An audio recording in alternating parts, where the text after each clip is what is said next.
यह बात उस समय की है जब मेरी गर्मी की छुट्टियां चल रही थी। उस समय मैं अपने मामा के गांव छुट्टियां मनाने गया हुआ था। दिन में वहां काफी गर्मी पड़ती थी पर रात वहां एकदम ठंडी होती थी। मैं और मेरे मामा रात में घर के बाहर ही खाट बिछाकर सोते थे।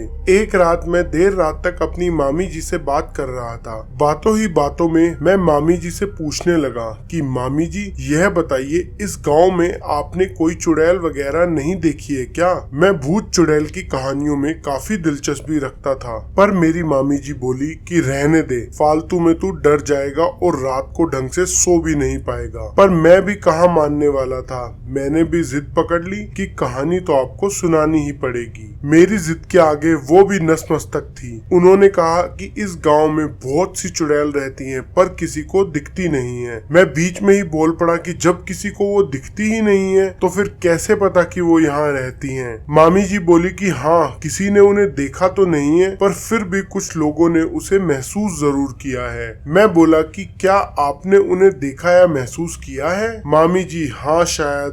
मामी जी आप मुझसे मजाक मत करो, अगर आपने देखा है तो बताओ। मैंने उनसे पूछा। उनका जवाब नहीं था। मुझे उनसे कहानी सुननी थी पर उन्होंने मुझे कोई कहानी नहीं सुनाई। मैं बाहर जाकर अपनी खाट पर लेट गया। मामा पहले ही सो चुके थे। मैं भी सोने की कोशिश कर रहा था पर ना जाने क्यों मुझे नींद ही नहीं आ रही थी। मैं बस उन्हीं सब चीजों के बारे में सोच रहा था कि ना जाने कब मुझे नींद आ गई। मुझे सही से तो नहीं पता पर शायद आधी रात को मेरी नींद अचानक से किसी के पैरों की आवाज से खुली। उस समय मेरे मामा जी तो सो ही रहे थे। मैं आश्चर्य में था कि इतनी रात को कौन हो सकता है। मैंने सोचा कि चुपचाप होकर देखता हूँ कि कौन है। धीरे धीरे वो आवाज बढ़ती जा रही थी। वो जो कोई भी था मेरे पास आ रहा था। मैंने देखा कि एक बूढ़ी सी औरत जिसने काले रंग की साड़ी पहन रखी थी और वो धीरे धीरे झुक कर चल रही थी। वो मुझसे अब थोड़ा आगे निकल गई और एक जगह जाकर रुक गई। मैं अब भी उसे देख रहा था और सोच रहा था कि ये क्यों रुकी है कि तभी वह पीछे मुड़ी। जहाँ वह रुकी थी वहाँ बल्ब की हल्की सी रोशनी पड़ रही थी। मैंने उसका चेहरा देखा और सच कहूँ तो मैं उसका चेहरा देखकर डर गया। उसकी नाक लंबी थी और उसके चेहरे पर अजीब सी डरावनी हंसी थी। उसकी आंखें ऐसी लग रही थी जैसे वो मुझको ही देख रही है। मैंने अपनी आंखें बंद कर ली और चुपचाप ऐसे दिखाने लगा जैसे मुझे कुछ पता ही नहीं है। थोड़ी देर बाद मेरे कानों में एक आवाज आई,